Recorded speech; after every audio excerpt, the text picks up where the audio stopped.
Hey, everybody. Welcome back to Soul Speak with Jenny Israel. You are here for our second episode of Soul Tribe Saturday, and this is Charlene Lawrence.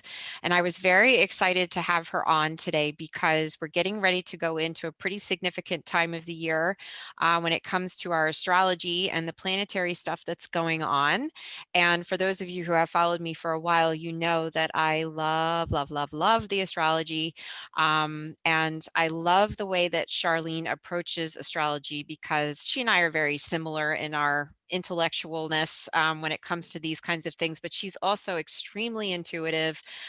She is an energy healer. She is a minister. She is a yoga instructor. She is a hypnotherapist. She's got her hand in all kinds of wonderful healing pots. And all of those things I think play in to the way that she reads astrology, which is a little different than other astrologers I've experienced. And so I wanted to have her on to talk about the incoming eclipse season, which I believe is officially starting on the 30th. Is that correct? November 30th.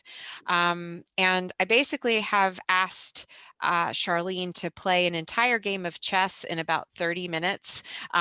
There's so much going on, and so we're going to do our best to give you the important stuff that's coming in right now, and we'll try to dig in here and there where we can within the time that we have. But the so we have the lunar eclipse coming first, right? That's on the 30th. And then we've got the solar eclipse coming in December on the 14th, 14th. I believe, Mhm. right? Yeah. So let's talk first just about not the specific lunar eclipse and specific solar eclipse, but just generally, let's just talk about the eclipse season as a whole first. Um, well, it really depends on what dimension we're talking from, but the eclipse season is really considered somewhat of a gateway into this new world that we are now creating. And the importance of eclipses, I think, for people to understand that is important. We have a new moon and a full moon every month, and the significance of eclipses is that they're 10 times as powerful. So while some might not feel the resonance of the full moons and the new moon energies as we speak of them, because we do connect, most people do feel the energies of eclipses. And history has, like in ancient history and traditional astrology, eclipses were doomed and fated events and things to fear. And one of the reasons why you and I like each other so much is because we understand that while that's not necessarily the case, and we are developing new relationships and awareness around eclipses, it's in our DNA, it's in our ancestry to get really, really anxious around eclipse time. And I don't know about anybody out there listening, I don't know about you, but I've already been feeling the anxiety start to heighten. Hmm. And it basically is this, it's part of our DNA to respond this way, but it is also the heightened sensitivity to this inner knowing or unconscious knowing, even that things are about to change. Hmm. And change can be scary, especially given what we've been going through in 2020. And 2020 has been the year of 2020 vision, right? Things Hmm. coming to light. And in general, we're going to see things, shift dramatically because our previous eclipse family was on the Capricorn and Cancer axis. So home and work, home and government, family versus government. These were the main issues that we've been dealing with for the last 2 years, dealing with those eclipses. But now we're shifting into the eclipses, the family of Gemini and Sagittarius, which is really it's really about information and our belief systems, our communications, and how we share information, how we educate ourselves.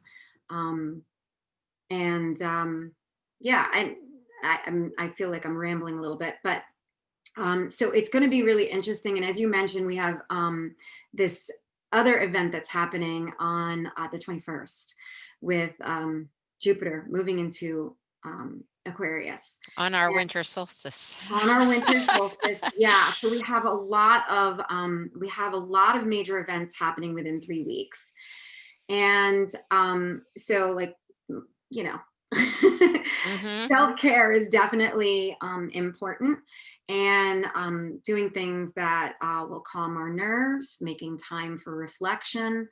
When we talk about the new axis of the nodes being the midway points between uh, regarding the moon. I'm not going to get all astronomical on everybody, but um, this new this new energy where we've been so focused on home, work, home, government, family, government, and self care. We're now shifting into the world of ideas and those beliefs. Oh, And that's like the age of Aquarius. it is the age of Mhm, Aquarius, yes. exactly. Mm-hmm. And this age of Aquarius, some people believe we're in the age of Aquarius, some people still believe we're in the age of Pisces. And it's these kinds of things are really hard to pin down.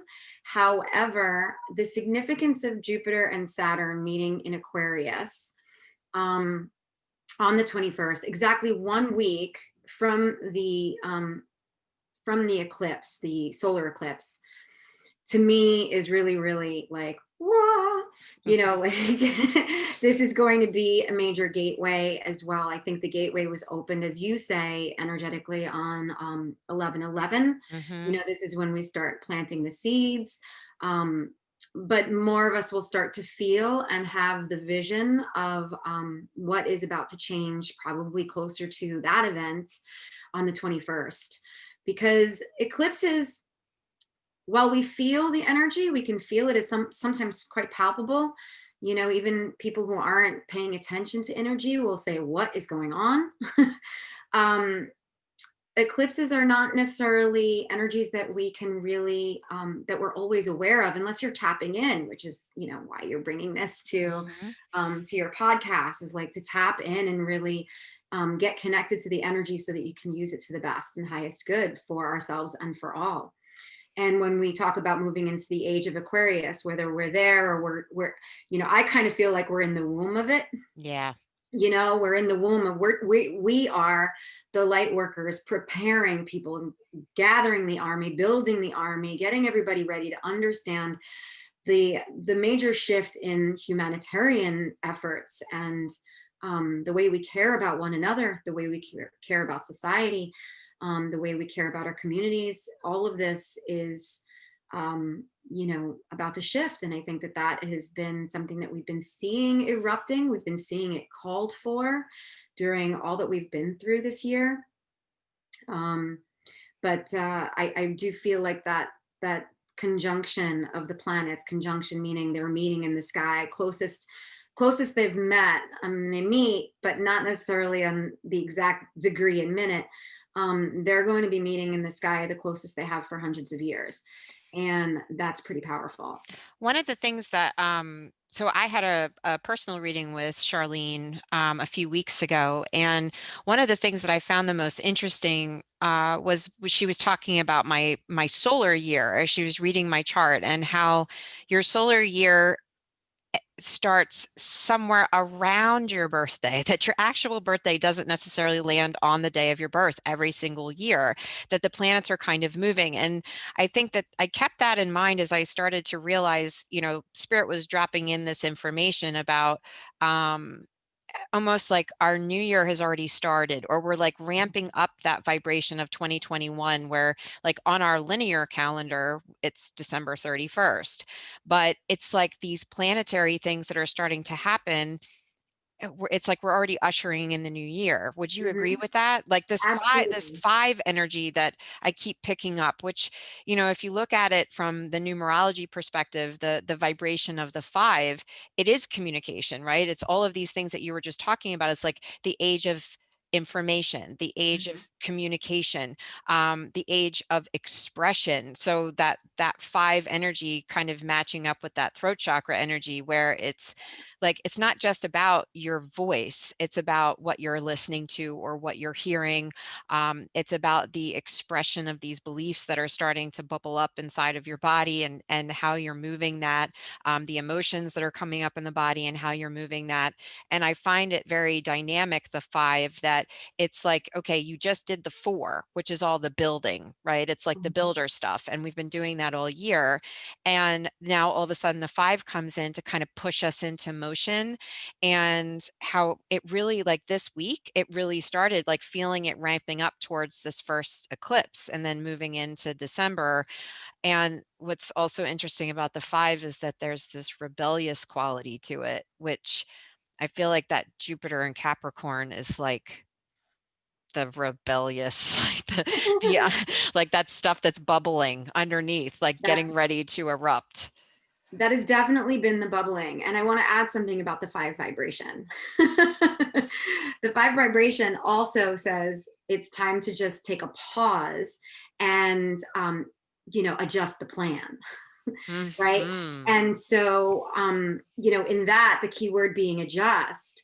And when you talk about the energies of Sagittarius and Gemini, these are mutable planets, meaning they're flexible, they flow, they change, right? Whereas we were coming from these major events and energies around Cancer and Capricorn, the cardinal signs, which initiate some sort of action, right? So we've been through this wormhole, or whatever we want to call it, of initiating great action and change. And now we're going to be going through the changes. We're being, asked to be mutable and flow and take pause and examine our ideas, examine our thoughts, our belief systems. And so what happens is then we open it up with this eclipse, on next week on the 30th. And this is an opportunity for us to release. It's an opportunity for us to release some of those beliefs. And I've been channeling some things too, and I'm a little behind on posting these things on my Instagram, but I've got to get to it, because there's also this great big shadow. Sagittarius has a powerful shadow, because it's a powerful shadow of judgment. So we hold on to our beliefs with such rigidity and become somewhat dogmatic. And so that's the shadow. And we need to allow those things to come to the forefront, question those things, and be willing to release them. We might not feel it exactly on the eclipse, but that's what the eclipse is initiating, a release. And to that point, I want to just say that if people want to understand this a little bit more personally, what's happening with these eclipses, we actually had somewhat of an introduction to it back in June. We had the first eclipse of this family on June 5th this year. And that was right around the time of we were deep in quarantine. So travel was completely limited. These are also signs of travel. So we were being asked to really, pull back on that and forfeit that. So I imagine there's going to be some changes in terms of travel going forward as we ease out of this COVID situation. But whatever was going on, if you have a journal, a photo album, something that you can text messages, with someone that you share intimately with, go back and take a look at what was happening. What were your thoughts? What were your emotions? What were you struggling with personally then? Because it'll give some idea of where the story is, because eclipses are stories, right? So we've been talking about the story globally, Hmm. collectively.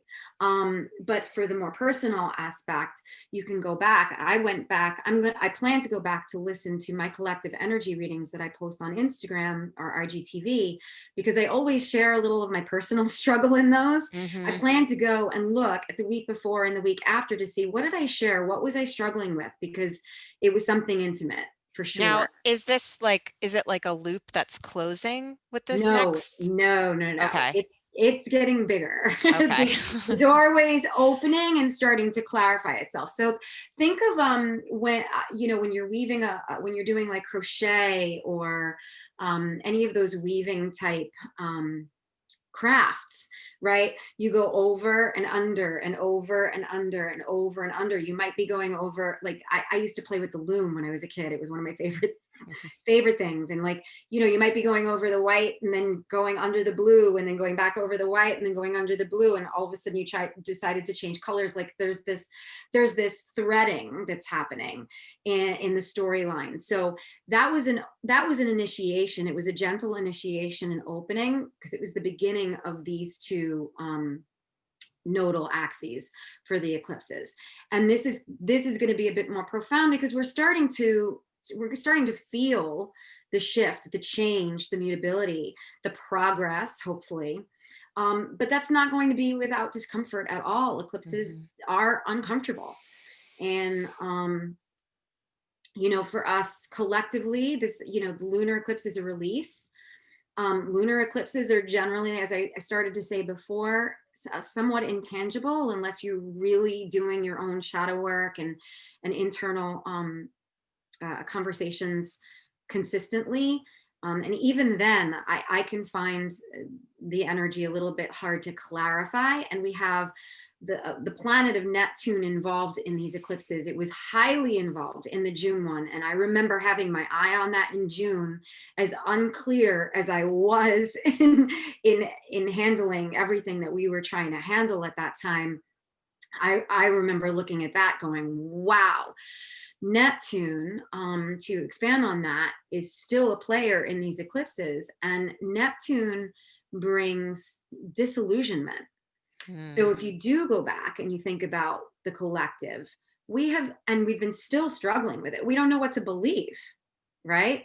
We have absolutely no idea what to believe. Neptune also brings grief and loss, and we had the loss of George Floyd, which brought the entire country into an empathic state,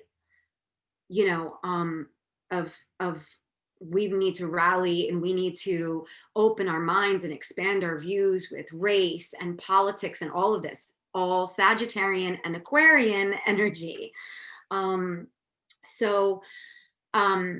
It's interesting how Neptune is playing in, and I've got my eye on Neptune, and basically I would say to everyone, my advice around both of these eclipses, because Neptune is still involved, is to really, really focus on self-care, and self-care in the way that you open yourself up to certain communication and information. Being careful what you listen to. You got to be your own informant. You got to do your own research.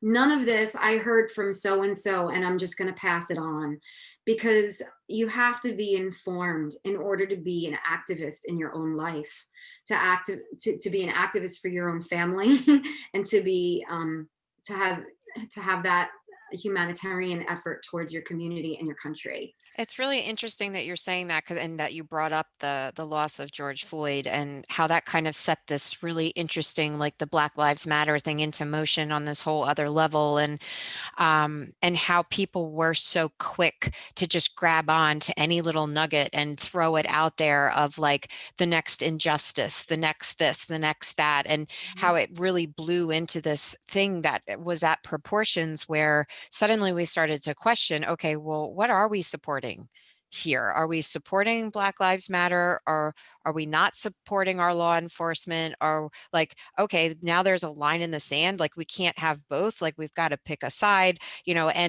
and we actually have in our network, we have a lot of police officers. A lot of my husband's very close friends are police officers, and we were at a get together a couple of months ago, and they were talking about how it was like, well, the things that nobody hears about, these details that nobody hears about, and that if people were really wanting the real story and the whole story, that they would be shocked, the things that were being kept out of the media, in order to redirect attention in a very specific way.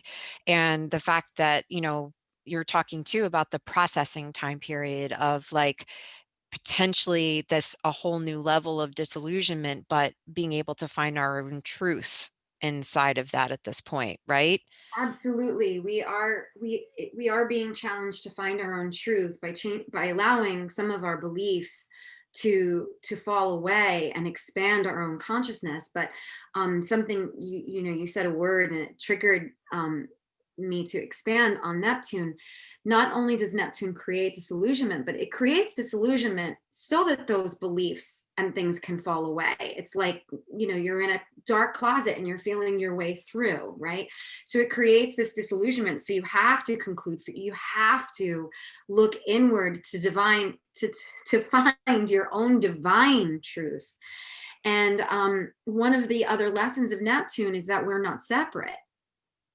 Neptune very much represents the collective. So when we see, in terms of the relativity of the George Floyd incident and the rallying together that we did, followed by this division. Mm-hmm. So the work was not done. So these eclipses need to continue happening with Neptune's involvement. So we continue washing away all of this disillusionment and beliefs around us actually being separate. And so I am watching Neptune, and there are some positive aspects with Neptune, and there are some not so positive aspects in Neptune with these two eclipses that we have immediately. And there's another one happening in June in this family. I believe it's June. I don't have my calendar in front of me, but I'm watching Neptune because we did have this great loss. It brought us together, and yes, and then there was the division, and like the ball was thrown to say like the police are bad, which, I mean, we need we need protection, Mm-hmm. we need agency, we need government, but these things do have to be reviewed and revised, in some way, modified, improved for the Aquarian age to blossom.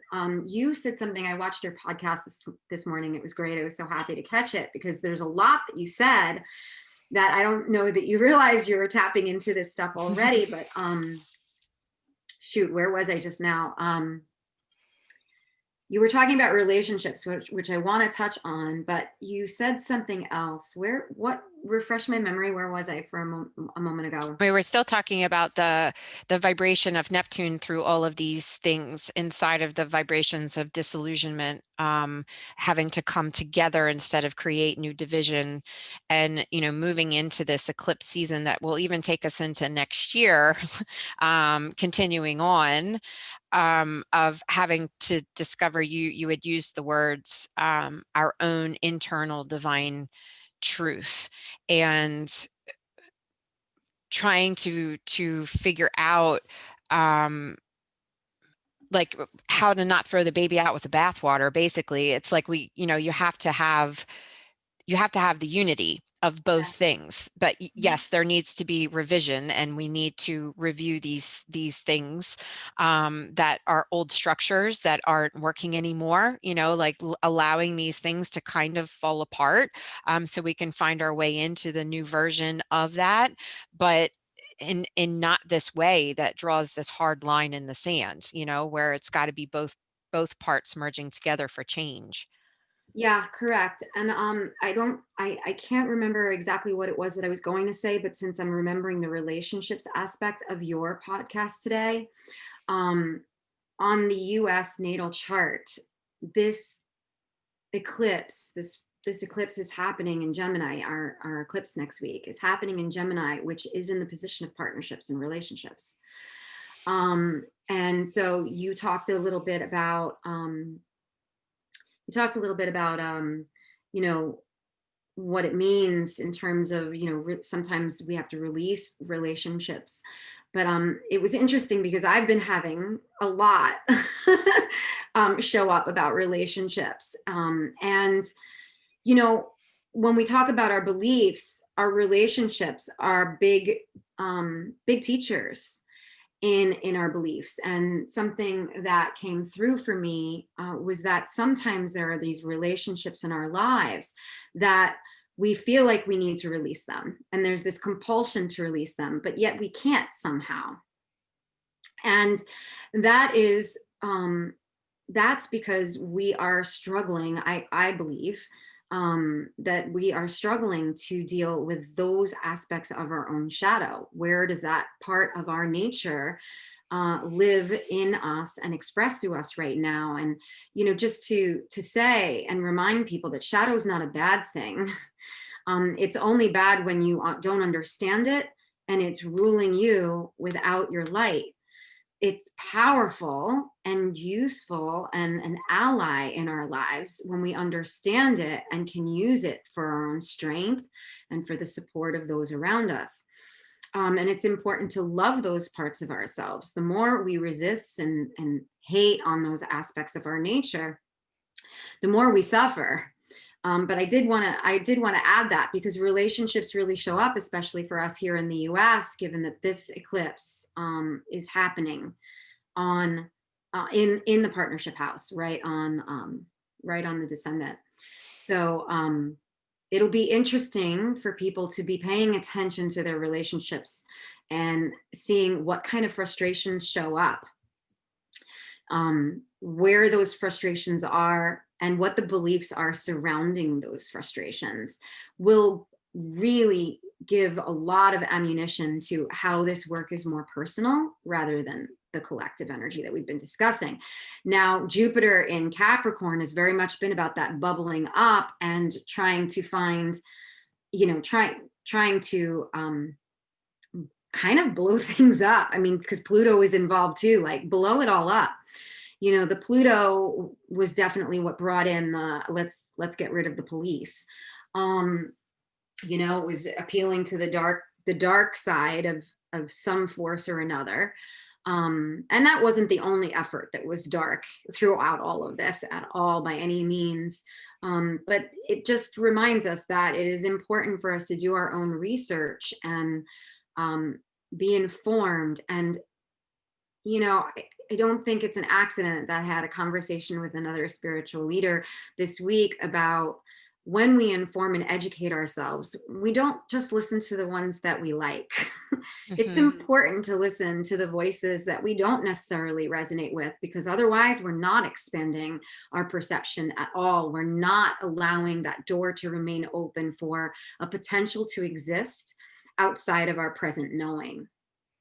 I love that. It's one of the other channelers that I listen to really emphasizes the shift inside the quantum field and the brevity of literally every moment. It's like, our energy inside the quantum field adjusting every 8 to 10 seconds based on what the collective is manifesting, or what we need in order for growth. And the lines between the shadow and the light are getting so blurry now, because humanity is being forced into this place where we have to consider all sides, and we have to of ourselves and our relationships and the macro level. It's we're having to understand that, like you said, you can't just listen to one news outlet. You can't just have one perspective, because you're going to find really important nuggets of information on both sides that you can't find real truth unless you're looking in all directions.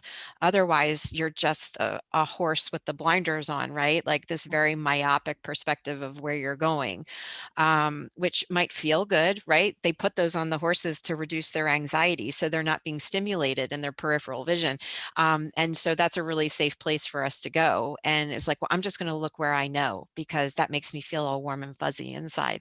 But like there's been other astrologers that I've been listening to talk about this Jupiter and Capricorn relationship, and it goes through April. Is that correct? Or the end of So March? Jupiter is moving into Aquarius.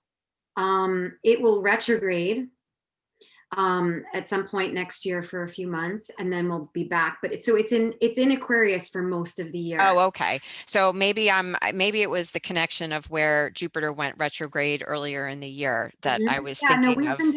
we've been dealing with the Jupiter Capricorn issue for sure all year. I'm excited about it going into Aquarius. I'm excited for us as a country for it going into Aquarius. I'm excited for it personally because Aquarius happens to be a nice spot in my chart. Like, hey, finally. But they were like these other astrologers were talking about the crazy things that can occur in time in that time period where it's like it wouldn't be totally out of range for like the aliens to show up or like these really crazy things that are like just simmering under the surface of like okay what does the collective need now to shake us and wake us up a little bit and make things super exciting.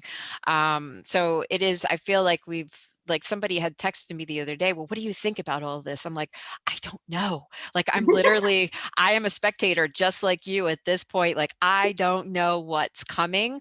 All I know is that I feel really excited. And, it's kind of that, the roller coaster ride excited where you're scared shitless, but at the same time, like you can't wait for the next belly drop because that's why you got on the ride. Yeah. So I feel like that's kind of what we're coming into at this point. But you bring up a good point about those that are out there, and even the ones that are listening to this podcast right now. That there's probably a whole range of how people tap in to Mhm. this stuff that's going on, and so you know being that it still feels so internal to me, and like you said, with the shadow playing such a big role, how fuzzy that all can be. And I think it's important that people have something to grab onto. And so, is the process or ritual around lunar eclipse and solar eclipse similar to a full moon ritual and a new moon ritual? Like, what can people like dig their fingers into to set an intention to try to make the most of this energy for themselves? I would absolutely say, yeah, the ritual is the same. However, I would definitely suggest, highly suggest more time to oneself than you might take on the average. More space and time for introspection, more time and space to allow your own feelings to be heard. Um, if it means taking an hour drive by yourself because that's where you hear your own thoughts and your heart starts to open, um, you know, whatever it is you need to do, it's probably best for everyone to take more time to themselves for these events. That said, given given the nature of the Sagittarius and Gemini energies, I would definitely hope that people would include prayers for our collective in that we are well informed and the right information finds us for us to expand and grow in our belief system to be able to embrace the Aquarian age, this age of humanitarianism. And it's it in terms of the excitement, it's a great time for light workers. It's a great time for spiritual leaders because it's time for us to go to work more so than we ever have before. um, but I would definitely say one of the things that needs to be included also in any ritual work that one might do, as simple as prayer in the morning, if we did it every day during this cycle, is to pray for the collective and the healing, and with compassion and empathy, and that may we walk with compassion and empathy each day, because everyone is going to be confused. Everyone is going to feel the disillusionment, and everyone's going to feel grief and loss of some sort. And so to remember that we're all struggling with that, whether it's this one with a relationship or this one with a job loss or like whatever, we're all, or the loss of whatever is going to happen with our government, right? I mean, it doesn't, it's, it is not lost on me that these three events are happening like this and on the solstice. And Jupiter in Aquarius is it's a much happier place than Jupiter in Capricorn. But at the same time, there's some grief and loss, and we need to wash that away. And so we need to be praying for one another. We need to be praying for the collective, and with as much compassion and empathy. I know that I started saying it as I was looking at these charts these last few days a lot. that, I want to be compassionate, because, sometimes I can be flippant with a joke and not realize them. But I am asking myself now to be even more careful and be more empathic and be more, um, heart open. um, and that's important. So, in terms of the rituals, I would say do your normal ritual, but give yourself extra time. And that this is somewhat of a gateway to our new age and a new world, to include some prayer of our own compassionate steps each day. And it's with compassion. If we are listening, Mercury's a player also in these. So if we're listening with compassion, um, we will be better informed. This is a time for us to learn and grow, not to dig our heels in. Oh, I love that. And the too, like as you're talking about, and this has come up for me many times over the last months, and it's end up coming through my channelings where the 5D, where we have all of our light workers, like what is the 5D, like are we there, what does it feel like, and really just understanding it from the perspective of the age of Aquarius, that the 5D vibration is about unification, and the humanitarian level of that unification, and that it's not just a state of being that's just going to arrive, that we have to do the work to get there, because it's almost a new way of being for us. It's like we've lived inside of this separate polarity for so long, that understanding that we can swim in both ponds, is like, no, we can't do that, like that's not allowed.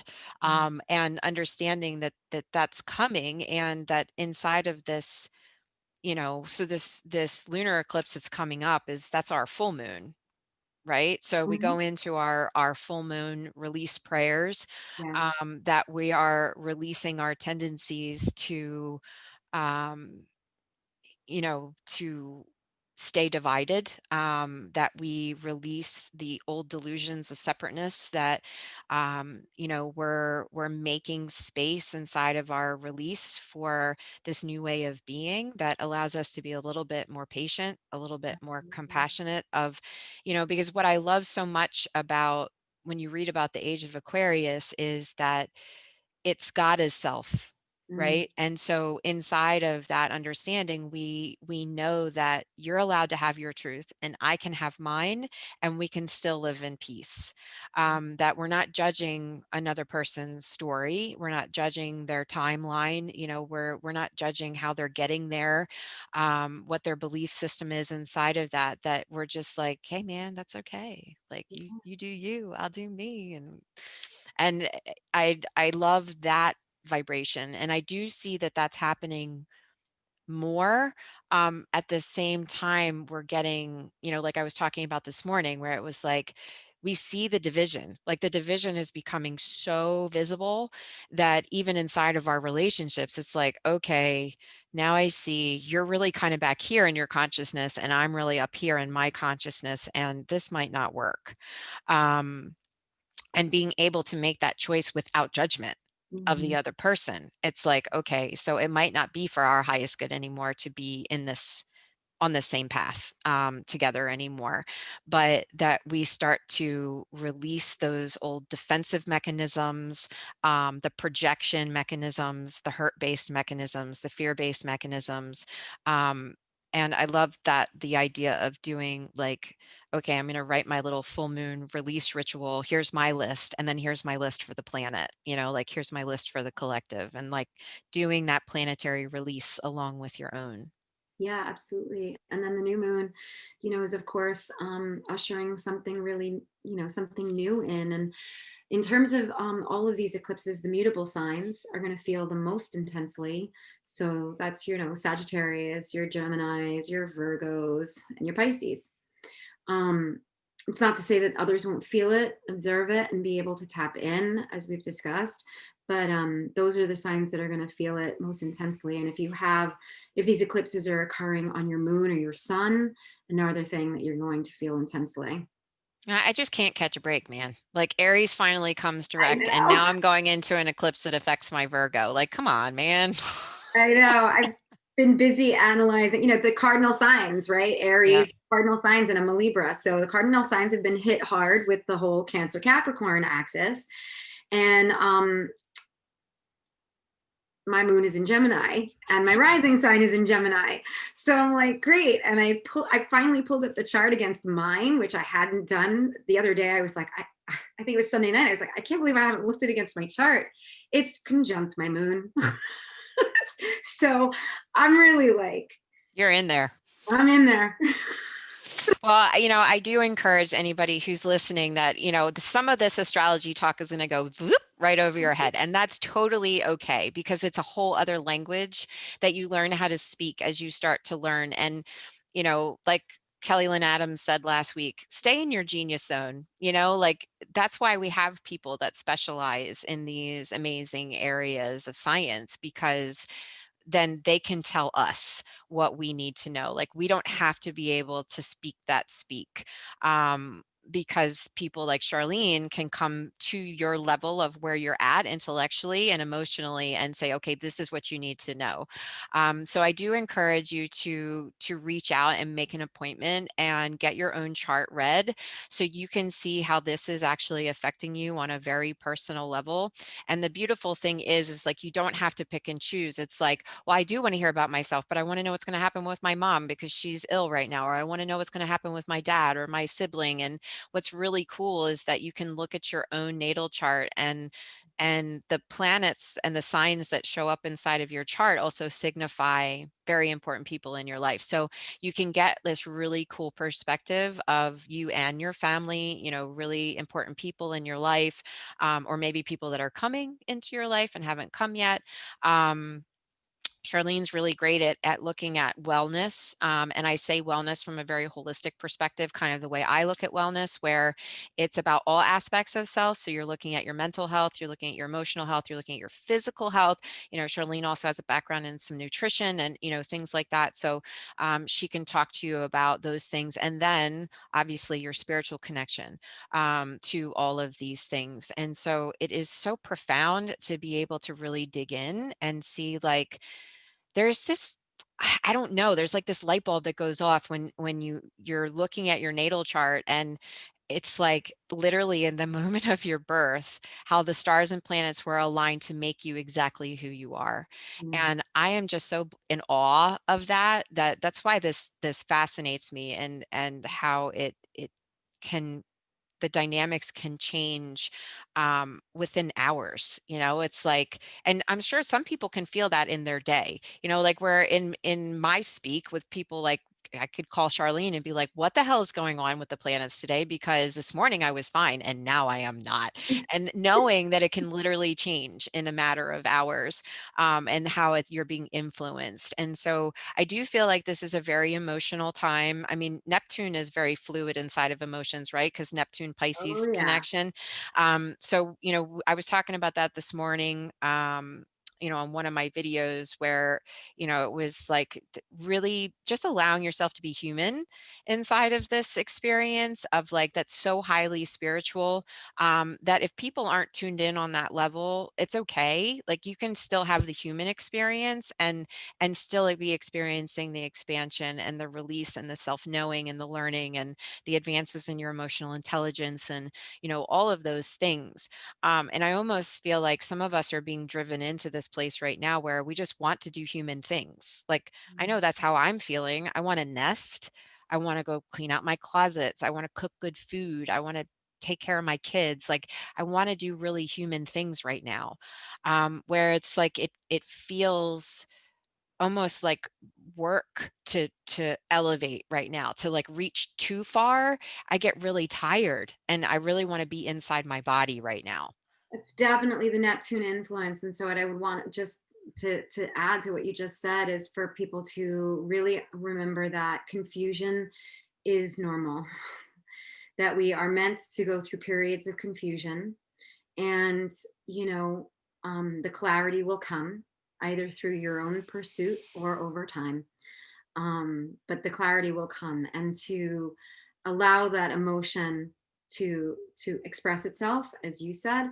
And if it expresses itself in frustration, then it's frustration. But confusion is it is a state. Mm-hmm. It is a state of being, and to know that that is something that comes along with this energy that we're dealing with as we're trying to sort out, like, what's this, where are we going, and how are we doing it? Mm-hmm.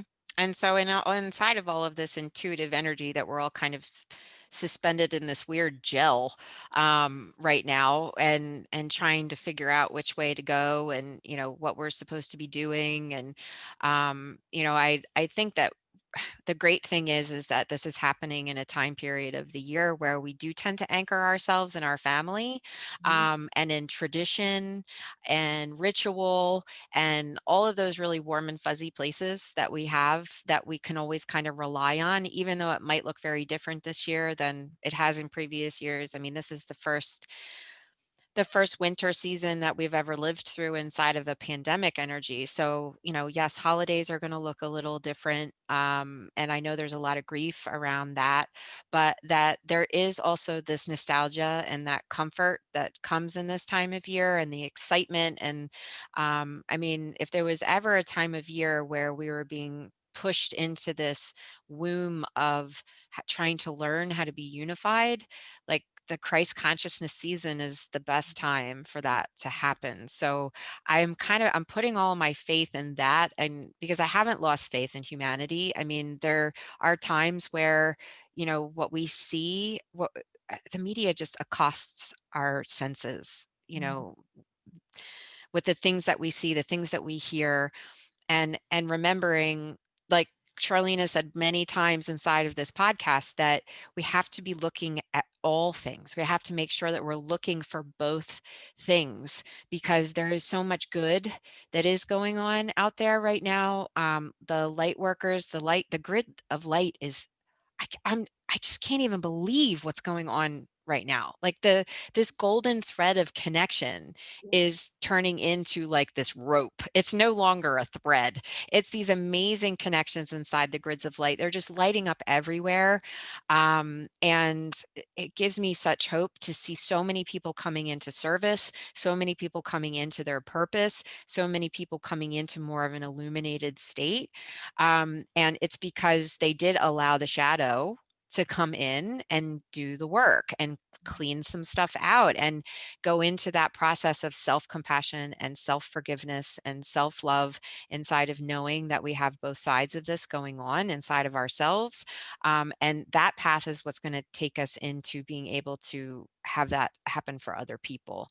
Um, so I know we could go on for hours, talking about all of these things that are coming, but I like the fact that we're going to keep it simple inside of, we've got the lunar eclipse coming on the 30th. That's your full moon. We've got the solar eclipse coming on the 14th of December. That's your new moon. So that feels familiar. If you're into your lunar rituals and things like that, but just taking it more to a collective level. Um, just being human right now, having this human experience, allowing yourself to go into the season of giving, the season of gratitude, appreciating every moment that we have with one another and our loved ones, because we certainly are not taking that for granted anymore. Things look very different. And I do encourage everybody to make astrology part of your life. So get an astrologer on your Rolodex. It's a whole new world of wellness. We need more than just our GP and our dentist, to check in for our personal care. We need to start feeding ourselves on these other levels. And so you can go look in the comments section of the podcast. We have some of Charlene's information listed there. You can also find her on social media. Are you just Charlene Lawrence still on social media? She's got lots and lots of really amazing projects that are in the works and bubbling up, and some exciting things that she's been wanting to do for some time. And I think they're finally starting to come to a birthing point. One specifically was, what's the group called that you were trying to put together that tracks all phases of the moon? Oh, so it doesn't have a name yet, but it's Mastering the Moon for sure. And that is going to be quite profound and an exciting interactive experience for people to really connect more intuitively, more to divine self. Yeah. Awesome. I'm very excited about that. But come, make sure you give her a follow, check out what she's doing, because there's lots of new things being birthed on her platforms. And to reach out and make an appointment to get your natal chart read, or your solar calendar for next year. Whatever you feel drawn to do. But I just want to say thank you so much, Charlene, for taking the time to do this today. And I think we're going to have to do this like once a month, maybe. Like check in and do a little astrological report for, the incoming month or something. We'll have to make that a fixture on the podcast for those who are junkies like we are and are looking for some sort of check-in. So thank you so much again for being a guest on the Soul Tribe Saturday. Thank you for having And me. to everyone out there listening, take some of this good advice, make it simple, and start really committing to your own personal care, and committing to this unification energy. And until next time, for all that are listening, blessings and light, and we'll see you next time.